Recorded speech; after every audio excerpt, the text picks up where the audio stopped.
Hello students, apex institute की online classes में आपका स्वागत है।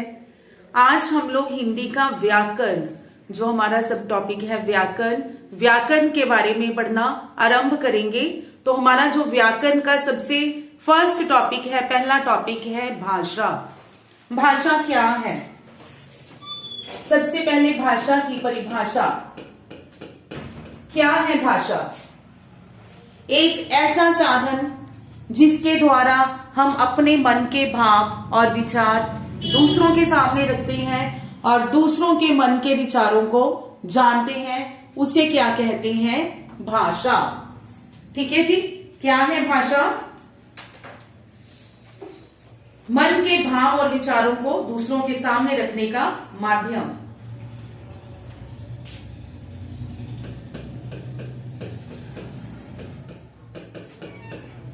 एक साधन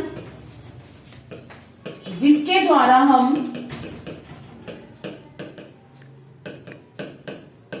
अपने मन के भाव या विचार दूसरों के सामने रखते हैं।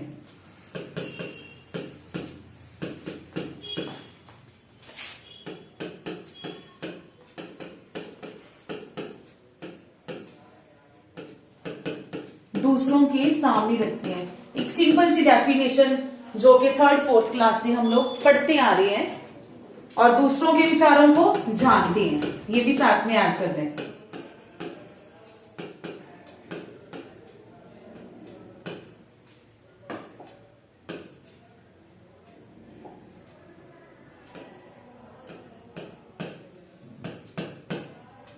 ठीक है, और दूसरों के विचारों को जानते हैं, वो है भाषा।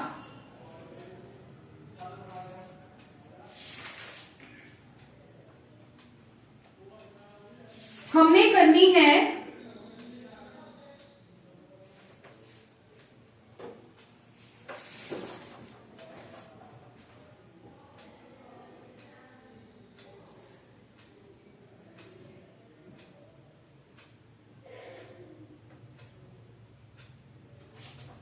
एक छोटा बच्चा है, जैसे कि एक हमारी धारणा बनी हुई है कि छोटा बच्चा है, वो सबसे पहले क्या बोलता है?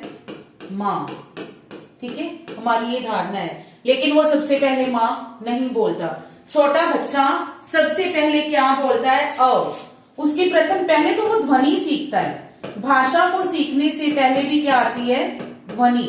पहले वो ध्वनि अ, आ, देन फिर उसके बाद धीरे धीरे धीरे धीरे करके वो मां पर जाता है। ठीक है, तो सबसे पहले तो ये धारणा गलत है। ठीक है, सेकेंड थिंग जो है भाषा के रूप। भाषा के रूप कौन कौन से हैं? दो रूप हैं। मेन दो रूप है, मौखिक भाषा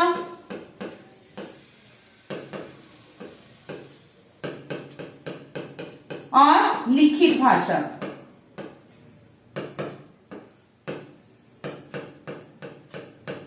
इसको करते करते धीरे धीरे हम हिंदी भाषा पे चलेंगे, लेकिन अभी सिर्फ भाषा के बारे में ये सामान्य परिचय है। ठीक है जी। मौखिक भाषा जो हमारी बोलचाल की भाषा है, जिसके थ्रू हम एक दूसरे से बोलकर बातें करते हैं। लिखित भाषा जो हम लोग बुक्स में पढ़ते हैं, लिखते हैं, इवन पढ़ने की जगह लिखते हैं, जिसके थ्रू हम जब लिखकर अपने मन के विचार दूसरों के सामने रखते हैं, तो उसे क्या कहते हैं? लिखित भाषा। ये जो दोनों रूप हैं भाषा के, ये मानक रूप हैं।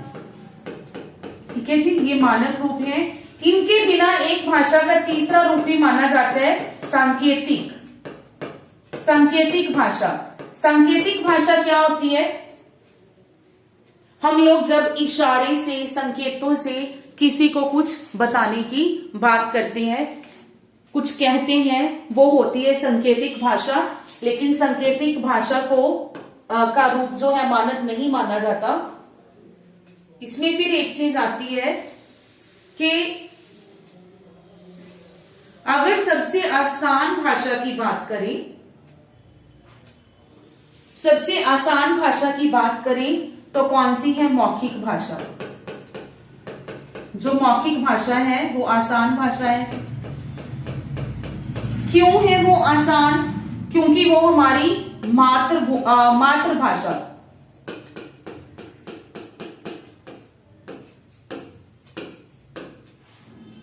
हम किसी से भी बात कर रहे हैं, किस लैंग्वेज में कर रहे हैं? अपनी मातृभाषा में कर रहे हैं। और मातृभाषा ऐसी भाषा जिसको के बिना सीखे भी कोई भी बच्चा अपने घर से, अपने परिवार से ग्रहण कर सकता है। इसलिए अगर ऐसा क्वेश्चन आता है कि आसान भाषा कौन सी है, तो मौखिक भाषा। और कठिन कौन सी है? सांकेतिक भाषा। कठिन भाषा कौन सी है? सांकेतिक भाषा। और ऐसा क्यों? ये कठिन क्यों है? सांकेतिक भाषा को कठिन क्यों माना जाता है? इसकी एक एग्जाम्पल है। मान लो कोई मुझे बुला रहा है, मैंने इशारा किया 2 मिनट, ठीक है, 2 फिंगर से मैंने इशारा किया 2 मिनट, मैंने इशारा कर दिया, उस पर्सन ने समझ भी लिया। मान लो उसी टाइम पे कोई और किसी क्वेश्चन कोई मेरे से पूछ रहा है, किसी क्वेश्चन के बारे में बात कर रहा है, या मान लो उसने कह ही दिया कि आज तुम्हारे घर कितने लोग आए, या मेरे घर कितने लोग आएंगे, मैंने तो 2 किया था तो उसने भी समझ लिया 2, तो ये डिफरेंस हो गया, रॉन्ग होगी चीज, ठीक है। आंसर कुछ और था, क्या मिल गया? मान लो क्वेश्चन ही है, वो बंदा अपने दिमाग में टोटल कर रहा था, कोई ऐसा बच्चा था जिसको काउंटिंग ही नहीं आती, समझ लो, और मैंने तो इशारा कर दिया 2, वो सोच रहा था 3 + 5, मैंने कहा 2 तो उसने मान लिया 2 हो गई। तो सांकेतिक भाषा समझने में सबको कठिनाई होती है। एक बात का मीनिंग जो किसी सिंगल पर्सन के लिए कुछ और है तो किसी दूसरे पर्सन के लिए कुछ और हो जाएगा। इसीलिए जो सांकेतिक भाषा है उसको कठिन भाषा माना जाता है। और ये जो लिखित भाषा, ये मॉडरेट भाषा कह सकते हैं। जो पढ़े लिखे हैं उनके लिए ये आसान है, लेकिन जो अनपढ़ है उनके लिए ये जो लिखित भाषा है वो कठिन है। ठीक है जी।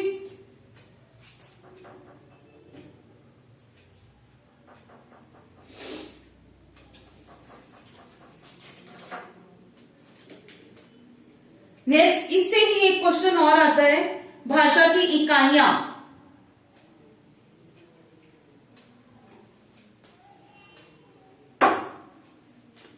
भाषा की इकाइयां कौन कौन सी हैं?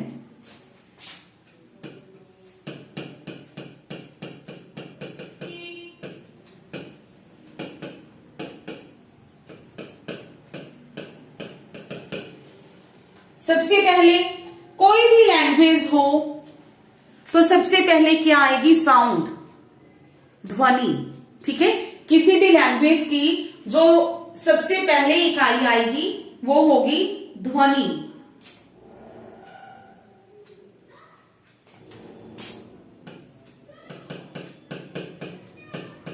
ध्वनियों से मिलकर क्या बनेंगे? वर्ण। वर्ण में स्वर प्लस व्यंजन आ जाएंगे।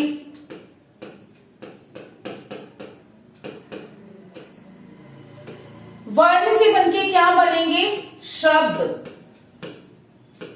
शब्द से पद, पदों से फिर बनेगा वाक्य।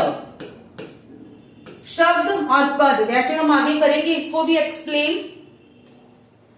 एक सेंटेंस लिख रही हूं, राम घर जा रहा है। राम क्या है? शब्द। घर क्या है? शब्द। इवन ये सारी शब्द हैं, ठीक है।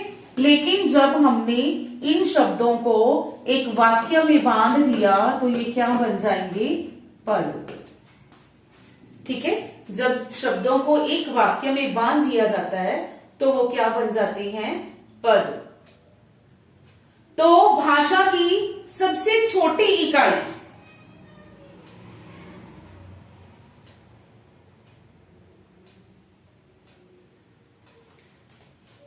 सबसे छोटी इकाई है जी वर्ण।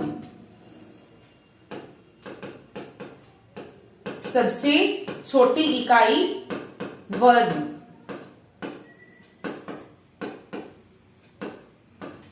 अब कई कहेंगे कि ध्वनि है, ठीक है, सबसे छोटी इकाई जो है ध्वनि है। ये है सबसे छोटी मौखिक इकाई, सबसे छोटी मौखिक इकाई।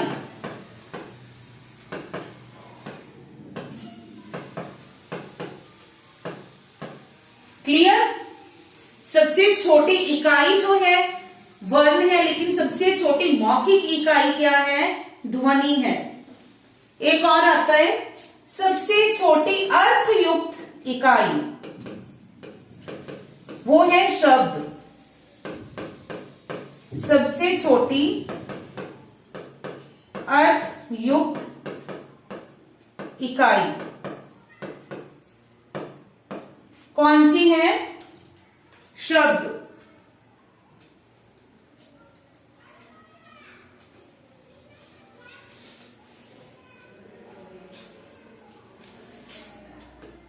और वाक्य क्या है? भाव के आधार पर इकाई अगर पूछे तो वो क्या है? वाक्य। एक वाक्य के थ्रू ही हम अपने भाव जो है प्रकट कर सकते हैं। भाव के आधार पर इकाई।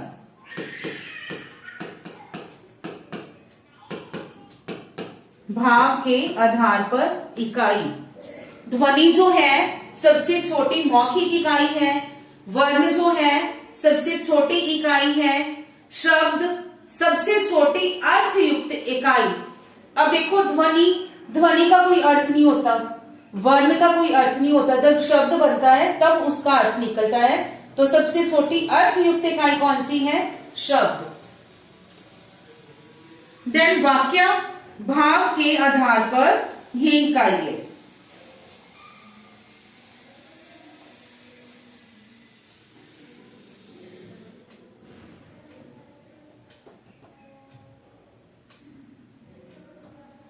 ठीक है जी, ये था भाषा। अब हम करेंगे हिंदी भाषा।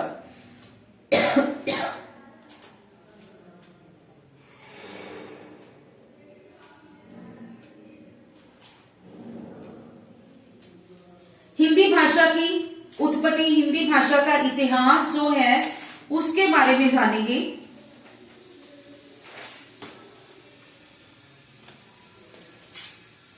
हिंदी भाषा कैसे उत्पन्न हुई, क्या था उसका विकास क्रम।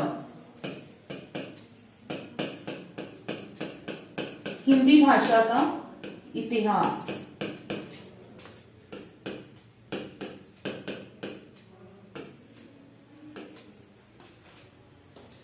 तो क्या था? प्राचीन अगर आर्य भाषा की बात करें, प्राचीन भारतीय आर्य भाषा,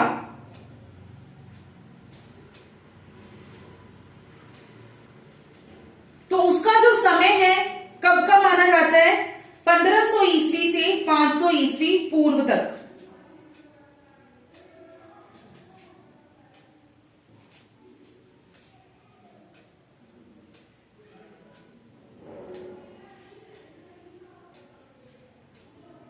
सबसे पहले जो भाषा का रूप था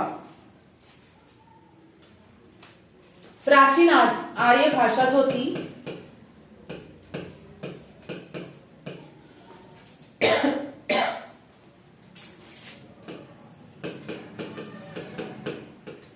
प्राचीन भारतीय आर्य भाषा 1500 ईस्वी पूर्व से लेके बिफोर क्रिश्चियन ईरा होता है, इसका मतलब 500 ईसा पूर्व। तो इस टाइम पे भाषा कौन सी थी? संस्कृत। संस्कृत की जो थी वो थी बोलचाल की भाषा 1500 से लेकर 500 ईस्वी पूर्व तक। संस्कृत भाषा के दो रूप, वैदिक संस्कृत और लौकिक संस्कृत। अब वैदिक संस्कृत कौन सी थी? जो वेदों की भाषा थी।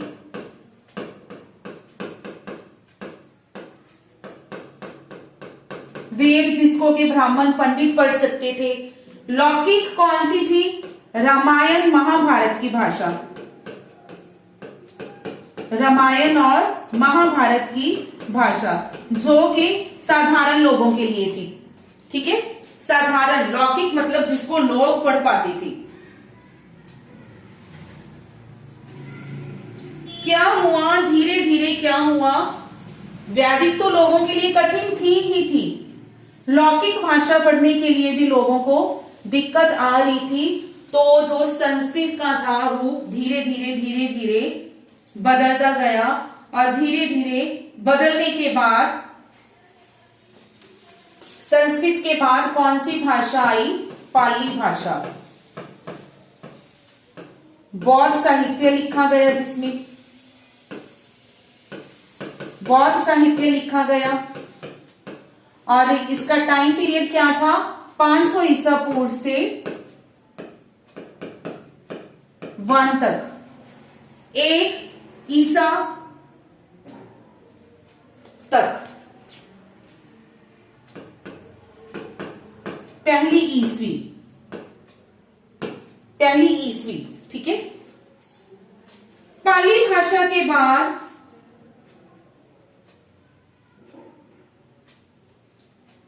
धीरे धीरे क्या हुआ? भाषा का फिर चेंज हुआ। जो पाली भाषा थी फिर उसका रूप जो बदला प्राकृत भाषा में। जो पाली की बोलचाल भाषा थी वो विकसित होती गई और प्राकृत भाषा में बदल गई।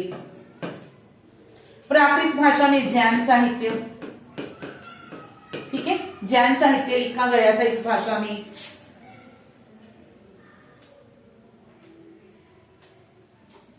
उसके बाद फिर क्या हुआ? प्राकृत की कुछ अन्य बोलियां निकल आई। प्राकृत भाषा का विकास होता गया, उसकी कुछ अन्य बोलियां निकली, जैसे शौरसेनी, महाराष्ट्री, पेशाची, मगधी, ये उपभाषाएं निकली धीरे उससे, प्राकृत से, जो कि अपभ्रंश की बोलियों के रूप में प्रस्तुत हुई। ठीक है, प्राकृत की नेक्स्ट पेज पे चलते हैं।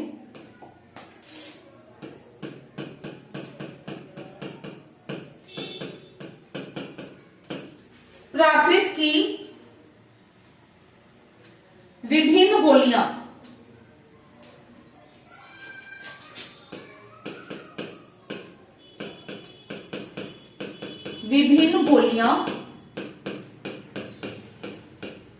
कौन कौन सी? शौरसेनी,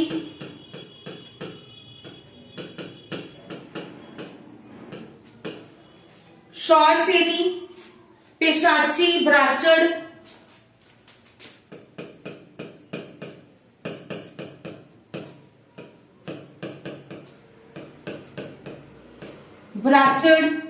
मारवाड़ी, महाराष्ट्री,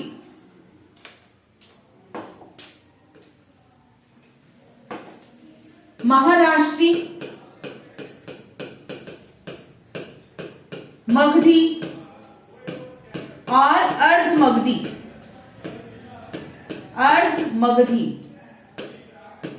ये जो सारी भाषाएं थी ये अपभ्रंश के रूप में विकसित हुई। अपभ्रंश के रूप में विकसित हुई।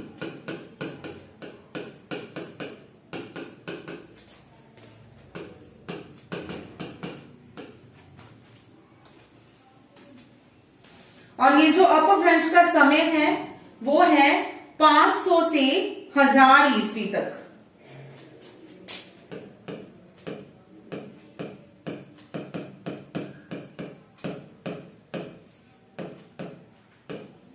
पांच सौ से 1000 ईस्वी तक।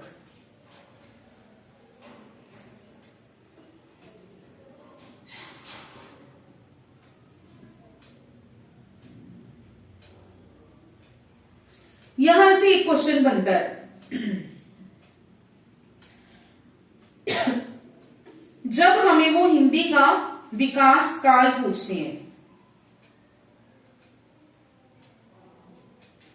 ठीक है, हिंदी का विकास काल पूछते हैं, तो उसमें क्या आता है, हम लोग लिख देते हैं हिंदी का जन्म किस भाषा से हुआ,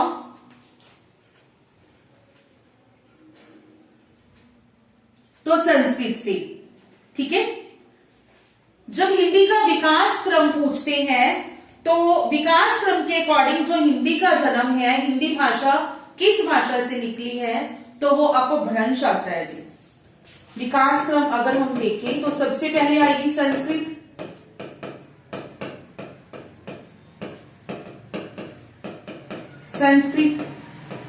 संस्कृत के बाद पाली, पाली के बाद प्राकृत, प्राकृत के बाद अपभ्रंश, और अपभ्रंश के बाद हिंदी भाषा।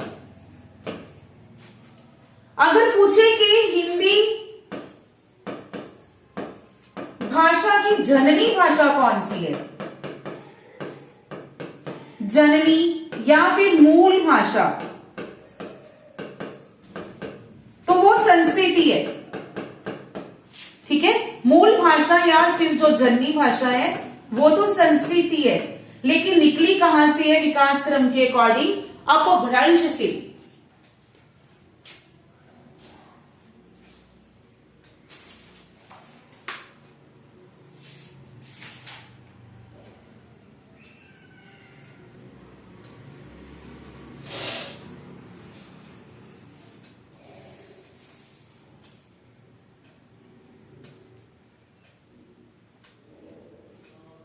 क्लियर, पहले इसको ही रिवाइज करते हैं, फिर आगे करेंगे राजभाषा के रूप में हिंदी।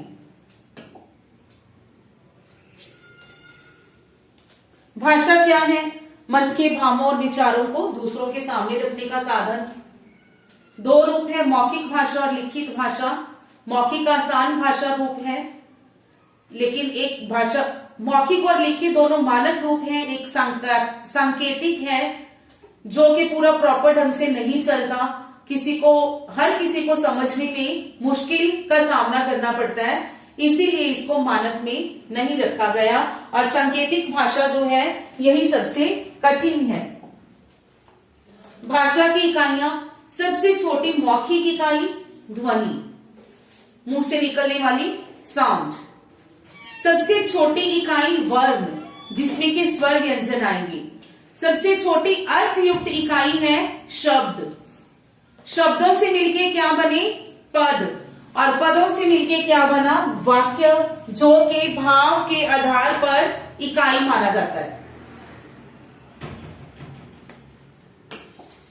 उसके बाद हिंदी भाषा, सबसे पहले संस्कृत की बोलचाल की भाषा। संस्कृत जो लोगों के लिए समझनी मुश्किल थी, तो धीरे धीरे भाषा का रूप चेंज हुआ और पाली भाषा का विकास हुआ। पाली से धीरे धीरे प्राकृत भाषा का, फिर प्राकृत की कुछ भाषाएं बोलियां विकसित होती गई, जो कि अपभ्रंश भाषा के अंदर काउंट होती हैं। कौन कौन सी बोलियां हैं, शौरसेनी, पेशाची, ब्राचड़, महाराष्ट्री, मगधी, अर्धमगधी, ये है अपभ्रंश की अलग अलग रूप है। ये विकास क्रम हमने देख लिया, पहले संस्कृत, पाली, प्राकृत, अपभ्रंश, हिंदी।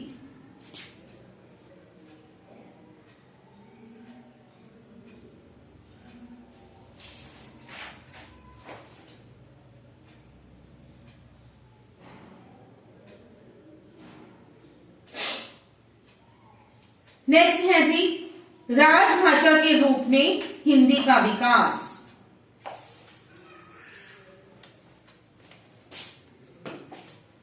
राजभाषा के रूप में हिंदी का विकास।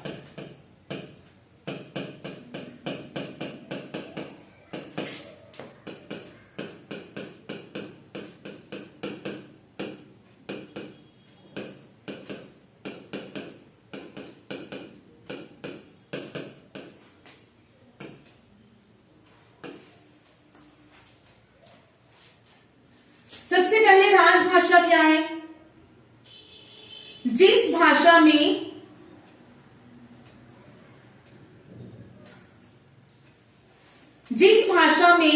किसी भी कंट्री के जो सरकारी काम कह सकते हैं या शासन का कामकाज कह सकते हैं, ऑफिशियल लैंग्वेज जो कह सकते हैं, ठीक है, शासन का कामकाज,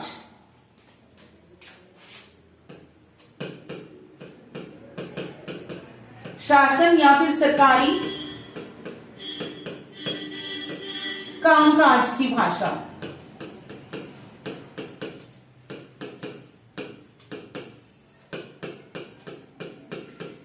सरकारी कामकाज की भाषा जो होती है वो होती है राजभाषा।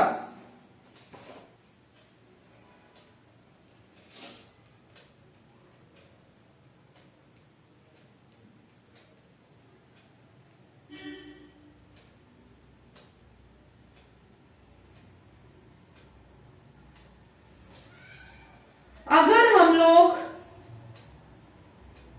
भारतवर्ष की बात करें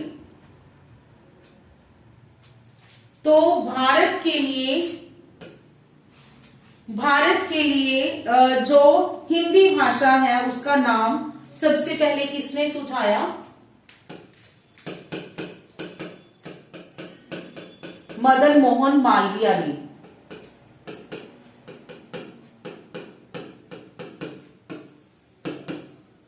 हिंदी भाषा का नाम किसने सुझाया था? मदन मोहन मालवीय ने।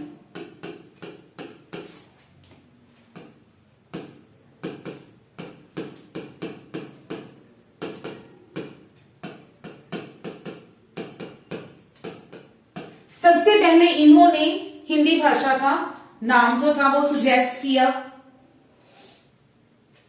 फिर संविधान सभा में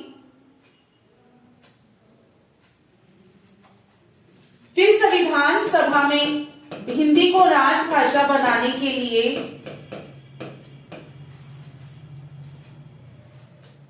गोपाल स्वामी आयंगर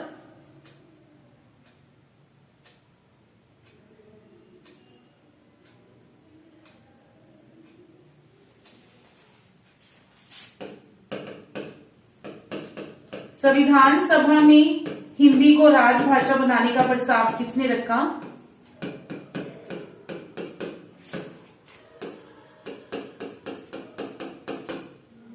गोपाल स्वामी आयंगर। और इन्हीं के प्रयत्नों सदका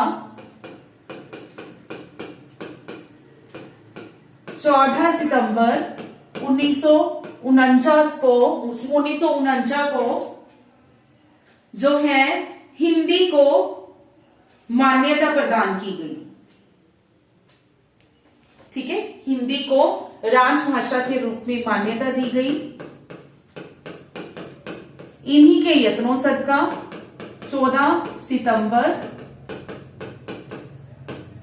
1949 को, 14 सितंबर जिसको कि हम लोग हिंदी दिवस के रूप में मनाते हैं। हिंदी दिवस के रूप में मनाते हैं।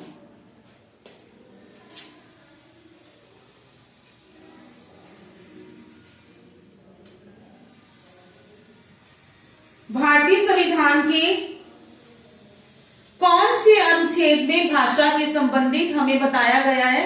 तो अनुच्छेद है 343 से 351।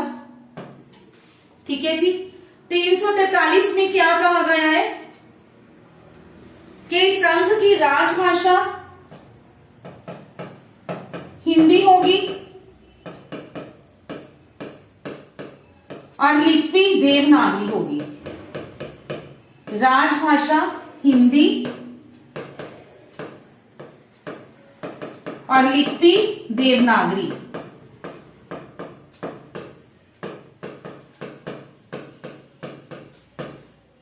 ये है अनुच्छेद 343। उसके बाद है 344 अनुच्छेद 344। इसमें है राजभाषा संबंधी आयोग का गठन।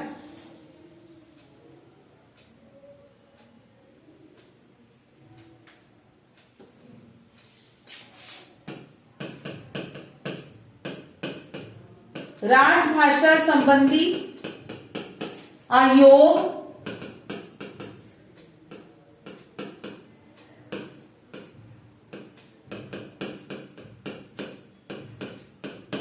और संसद समिति का वर्णन किया गया है। ठीक है, संसद समिति का उल्लेख किया गया है। 344(1) में राजभाषा आयोग के गठन का आदेश दिया गया है।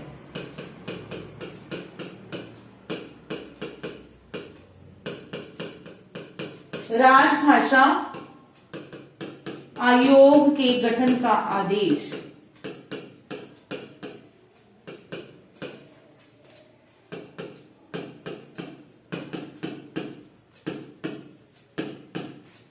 नेक्स्ट 344(4) में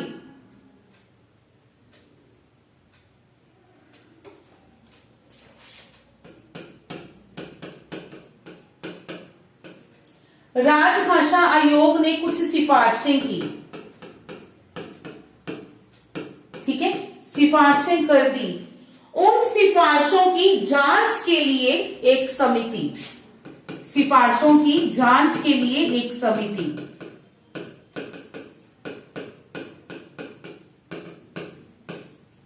का गठन।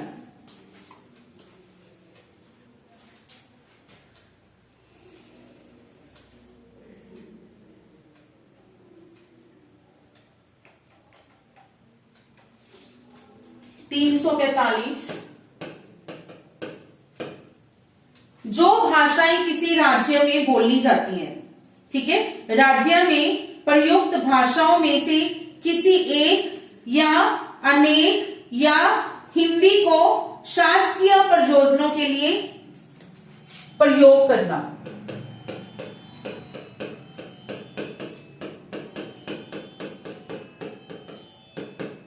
राज्य में प्रयुक्त भाषाओं में से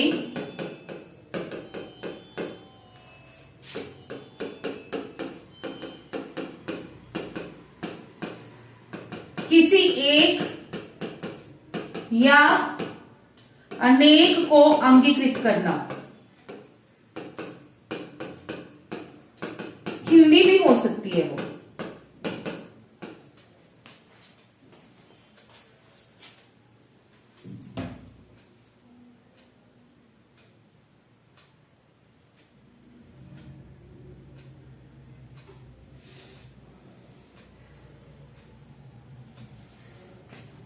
तीन 346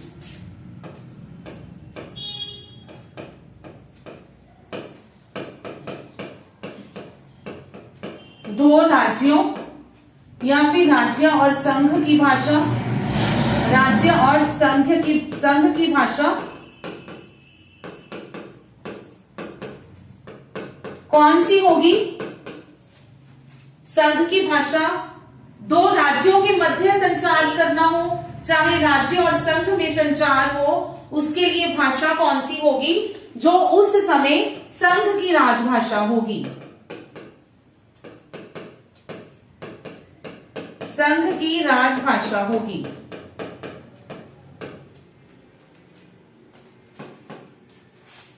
थ्री 347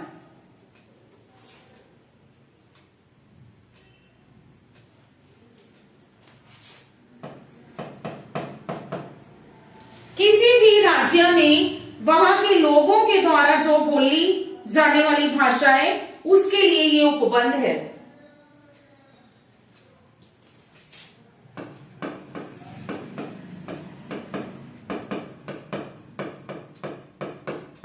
राज्य के लोगों द्वारा बोली जाने वाली भाषा के लिए उपबंध, विशेष उपबंध किया गया है।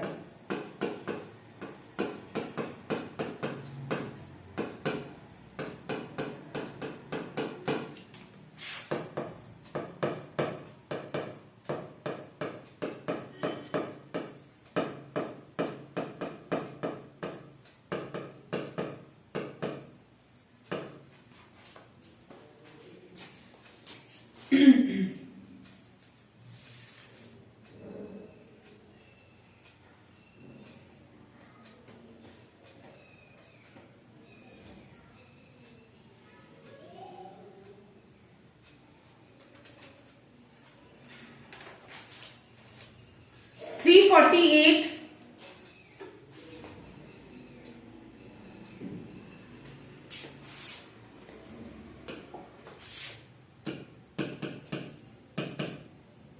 सुप्रीम कोर्ट, हाई कोर्ट, विधायक, अधिनियमों की भाषा का उल्लेख है। विधायक और अधिनियमों में जिस भाषा का प्रयोग किया जाता है उसका उल्लेख किया गया है इसमें।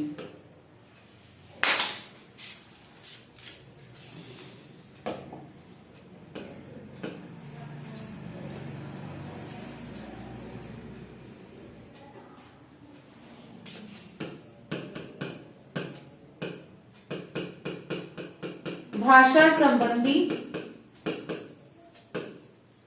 विधियों,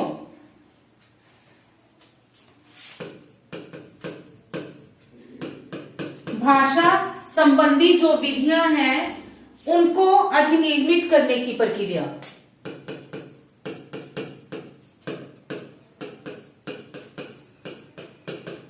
अनियमित करने की प्रक्रिया।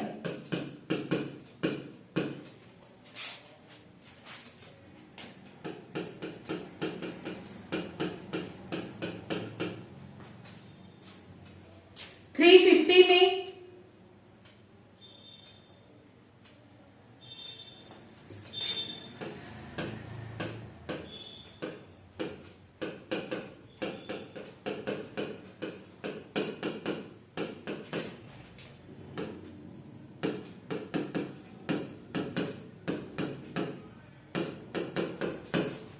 अभिवादनों में प्रयोग होने वाली भाषा।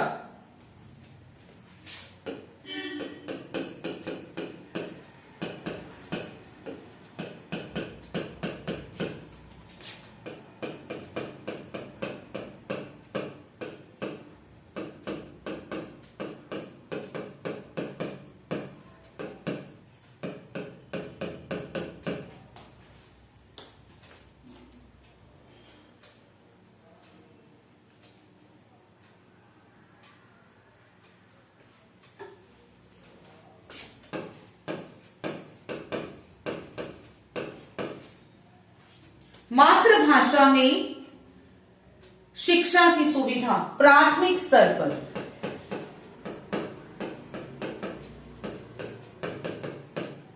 प्राथमिक स्तर पर मातृभाषा में शिक्षा।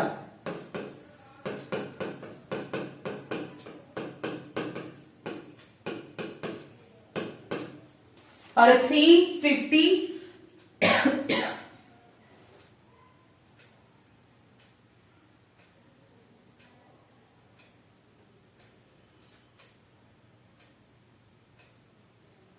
350 ख में अल्पसंख्यक वर्गों के लिए राष्ट्रपति द्वारा विशेष अधिकारी की नियुक्ति।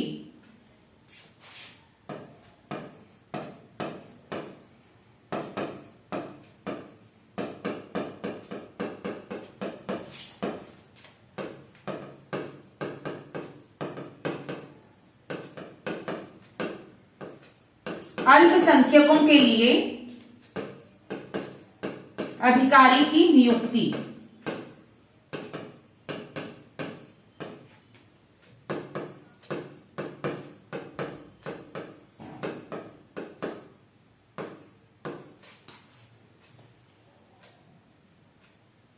उसके बाद संविधान की अष्टम सूची।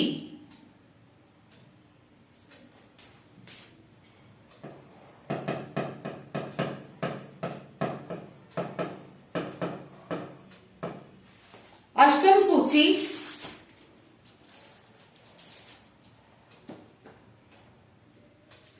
अनुच्छेद जो है इसके 344 1, 344 1 और 351 उसमें 22 भाषाओं को सम्मिलित किया गया है।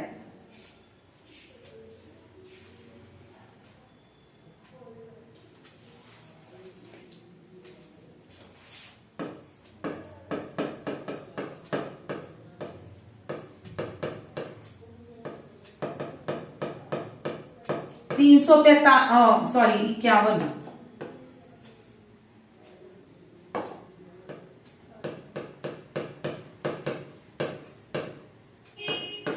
बाई भाषाओं को सम्मिलित किया गया है, 22 भाषाओं को मान्यता दी गई है।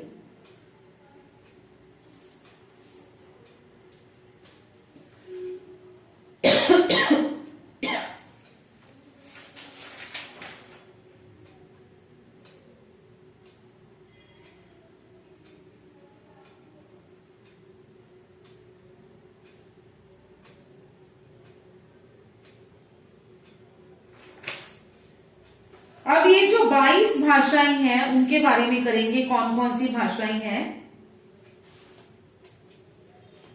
जो अष्टम सूची में सबसे पहले क्या था, अष्टम सूची में सबसे पहले 14 भाषाएं थी। ठीक है जी, सबसे पहले कितनी भाषाएं थी? 14 भाषाओं में को सम्मिलित किया गया था इसमें।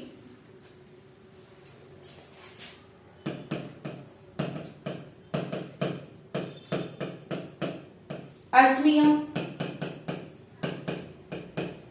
बंगला,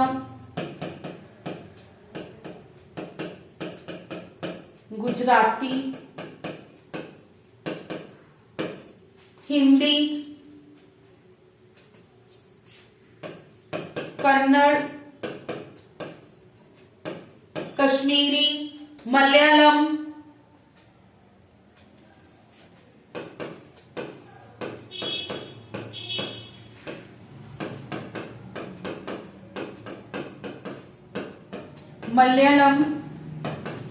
मराठी,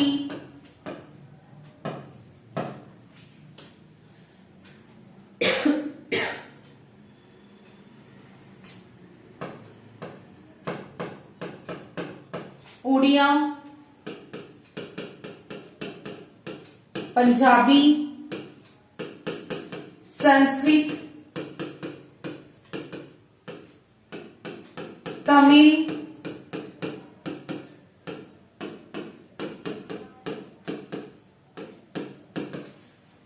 तेलुगु,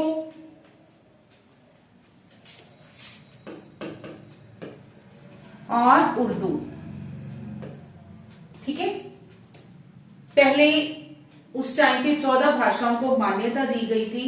उसके बाद धीरे धीरे कुछ संशोधन हुए। ठीक है, संशोधनों को के बाद जो भाषाएं हैं उनकी संख्या जो आज के समय है 22 है। तो वो संशोधन कौन से थे, किस वर्ष में हुए और किस भाषा को शामिल किया गया? सबसे पहले 21वां संशोधन हुआ।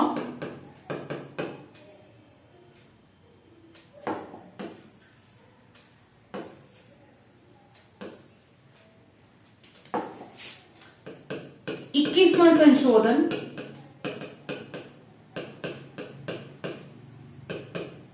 हुआ कब? 1967 को। और कौन सी भाषा को शामिल किया गया? सिंधी को। ठीक है जी, 21वां संशोधन हुआ था, सिंधी भाषा को शामिल किया गया।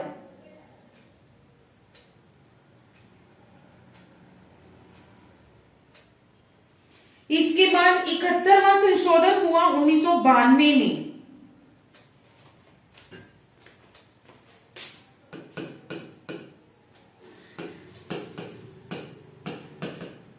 कोंकणी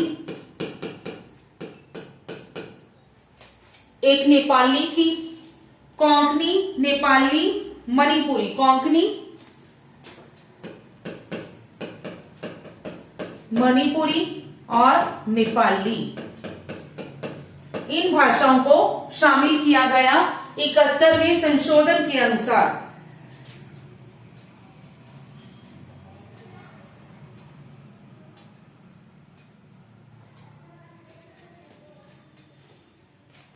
उसके बाद हुआ 2000 ईस्वी में, 2003 में।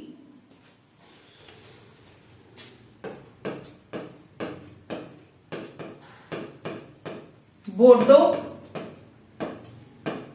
डोगरी, मैथिली और संथाली।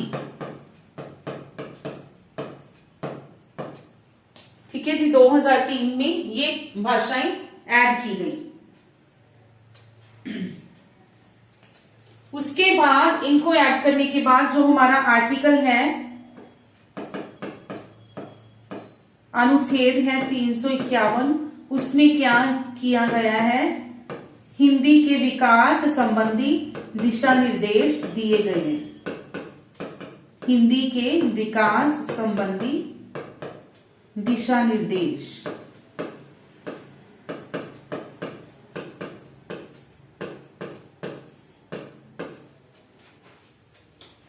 इसमें भी एक क्वेश्चन बनता है, अगर आपको अनुच्छेद पूछते हैं कि भाषा संबंधी अनुच्छेद, ठीक है, अकॉर्डिंग टू ऑप्शंस, अगर आपके ऑप्शंस हैं, मान लो आपको दे दिए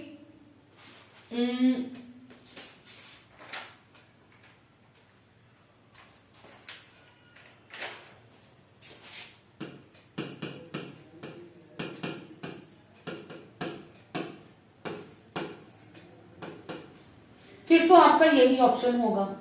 और मान लो आपको ये दे देते, ये ऑप्शन में आता है और इसके साथ कोई भी अदर 3 ऑप्शंस हो सकते हैं, तो फिर ये ठीक होगा। ठीक है, सिंगल है तो 343, नहीं तो 343 टू 351।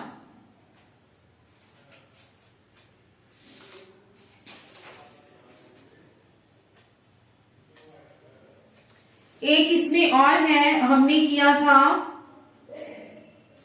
कि 300 अनुच्छेद 344 1 में किया था कि राजभाषा आयोग के गठन का आदेश दिया गया। ठीक है, तो वो जो राजभाषा आयोग बना, उसके प्रथम अध्यक्ष कौन थे? बाल गंगाधर खरे।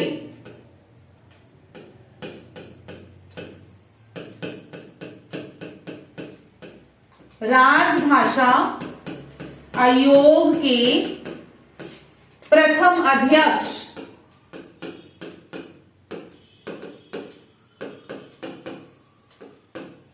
बाल गंगाधर खरे। इसी कारण इस आयोग को खरे आयोग भी कहा जाता है। ठीक है जी, खरे आयोग भी कहा जाता है। और इसकी जो प्रथम मीटिंग थी, प्रथम बैठक थी, वो कब हुई थी?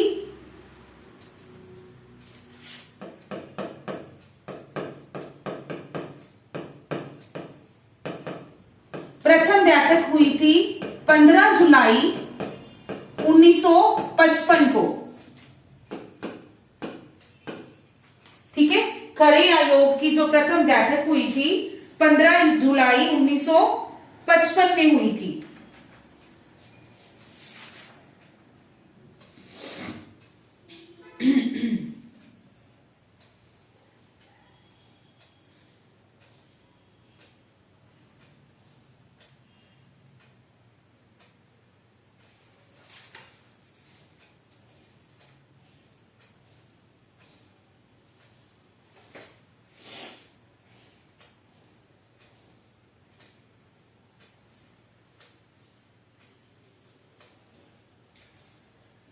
कुछ ऐसी संस्थाएं जिन्होंने हिंदी के विकास से संबंधित कार्य किया। ठीक है, कुछ संस्थाएं जिन्होंने हिंदी विकास के लिए कार्य किया।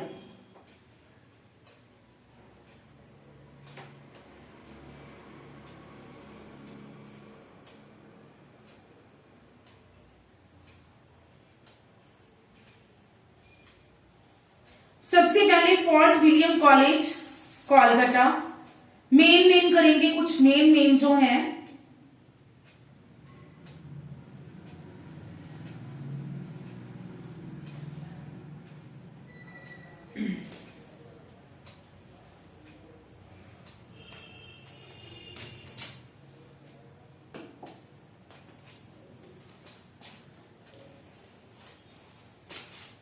संस्थाएं हिंदी के विकास संबंधी।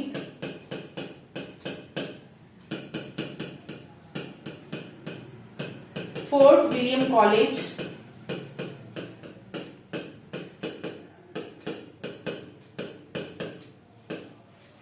Fort William college Kolkata.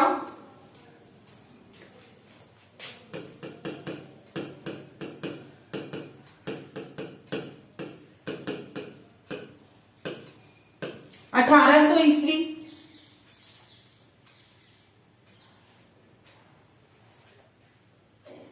Next है जी ब्रह्म समाज।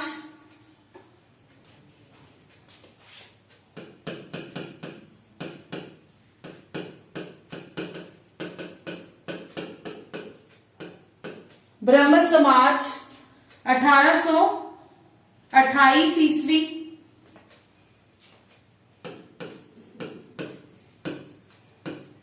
देन प्रार्थना समाज,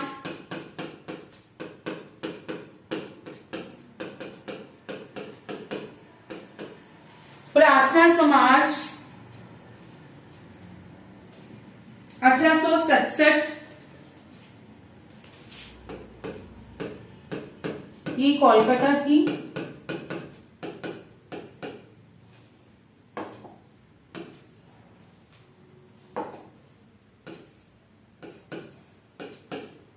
और ये मुंबई थी।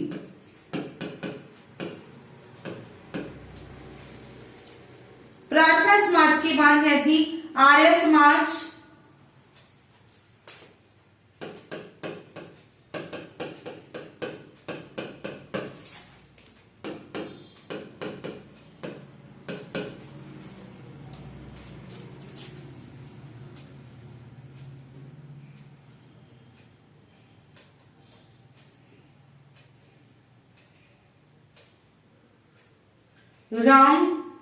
रामकृष्ण मिशन।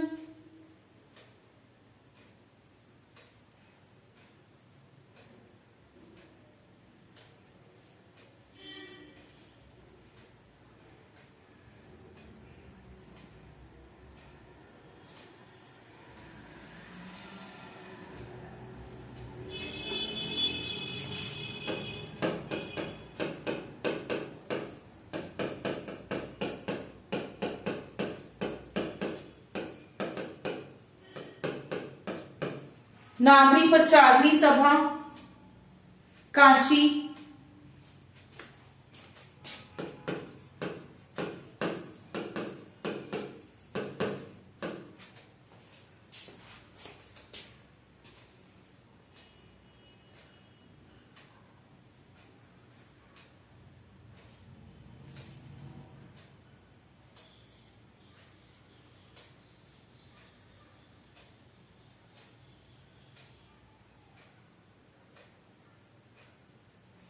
रामकृष्ण मिशन,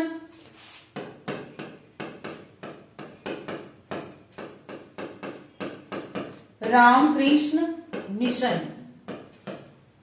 1897 पटना।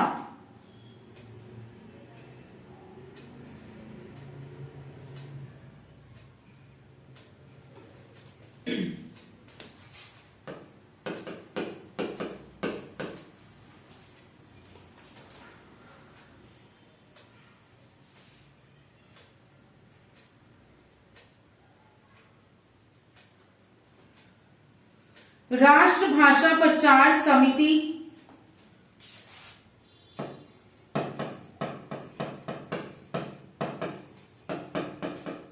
राष्ट्रभाषा प्रचार समिति 1936 वर्धा महाराष्ट्र में। ठीक है जी, वर्धा महाराष्ट्र में।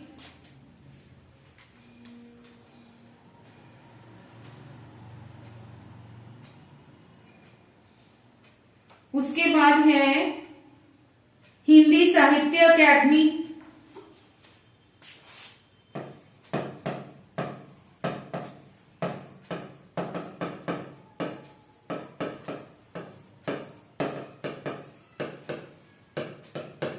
हिंदी साहित्य अकादमी 1953 दिल्ली में है जी, ये है दिल्ली में।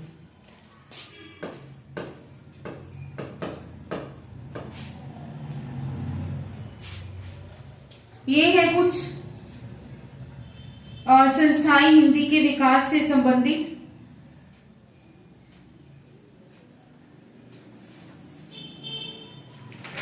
एक बार इतना ही रिवाइज करेंगे। नेक्स्ट में हमारा होगा हिंदी की बोलियां और उपभाषाएं जो हैं वो।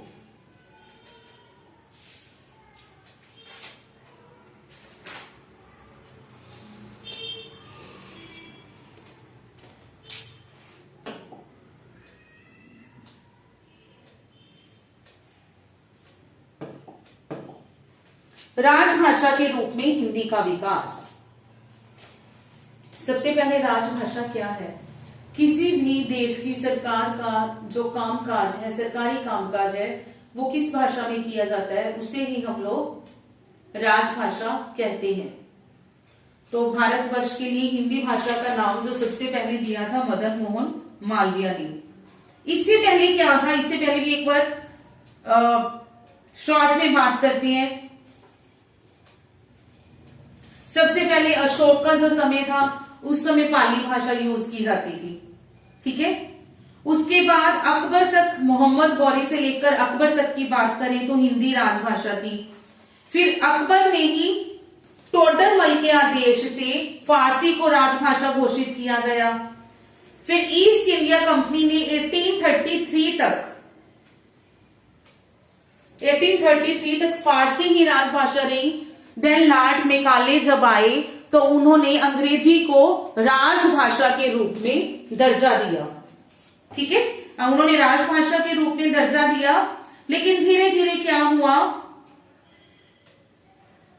कि जब राष्ट्रीय चेतना जागरूक हुई लोगों में, तो राष्ट्रीय चेतना के साथ साथ हिंदी भाषा के प्रति भी जो हिंदी को राजभाषा, राष्ट्रीय भाषा बनाने की जोरदार मांग उठी और 1901 में हिंदी को उर्दू के समान अधिकार मिला, ठीक है, उर्दू के समान अधिकार मिला। देन हिंदी भाषा का नाम मदन मोहन मालवीय ने भारतवर्ष के लिए सुजेस्ट दिया। तो संविधान सभा में हिंदी को जो राजभाषा बनाने का आइडिया था, मांग थी, सबसे पहले प्रस्ताव था किसने रखा था? गोपाल स्वामी आयंगर ने, ठीक है, गोपाल स्वामी आयंगर ने, जिसको के उन्होंने जो प्रस्ताव रखा था ना, इन्होंने एक प्रस्ताव रखा, उस प्रस्ताव को आयंगर फॉर्मूला भी कहा जाता है, आयंगर फॉर्मूला भी कहा जाता है। भारतीय संविधान में जो आर्टिकल 343 टू 351 है वो भाषा से संबंधित है। 343 के अनुसार संघ की राजभाषा हिंदी और लिपि देवनागरी होगी। 344 में कहा गया है कि राजभाषा के संबंधी आयोग और संसद की समिति, उसका उल्लेख है। 341 में राजभाषा आयोग के गठन का आदेश दिया। इसी आदेश के बाद 344(4) में जो उन्होंने सिफारिशें दी, राजभाषा आयोग ने सिफारिशों की जांच के लिए समिति का गठन किया गया, ठीक है। तो जो राजभाषा आयोग के प्रथम अध्यक्ष कौन थे? बाल गंगाधर खरे। और इनकी प्रथम बैठक कब हुई थी? 15 जुलाई 1955 को।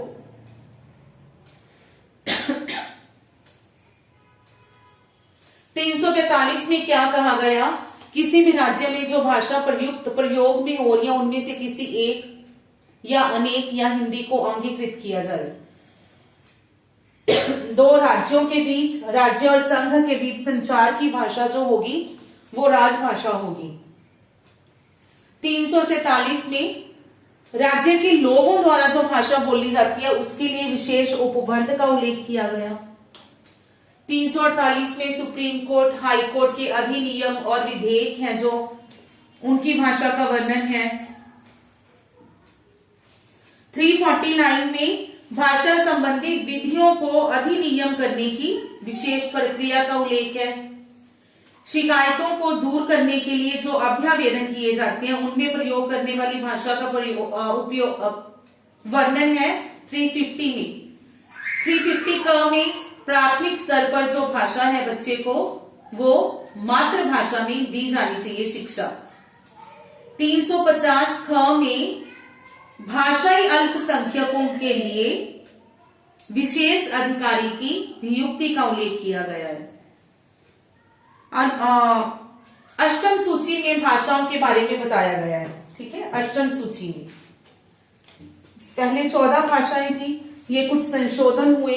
इन संशोधनों के बाद अलग अलग समय पे अलग अलग भाषाओं को ऐड किया गया और इनकी जो संख्या है एट प्रेजेंट 22 भाषाएं अभी के समय मान्यता प्राप्त है। आर्टिकल उसके बाद 351 में क्या दिया गया है? हिंदी भाषा के विकास संबंधी दिशा निर्देशों का उल्लेख किया गया है।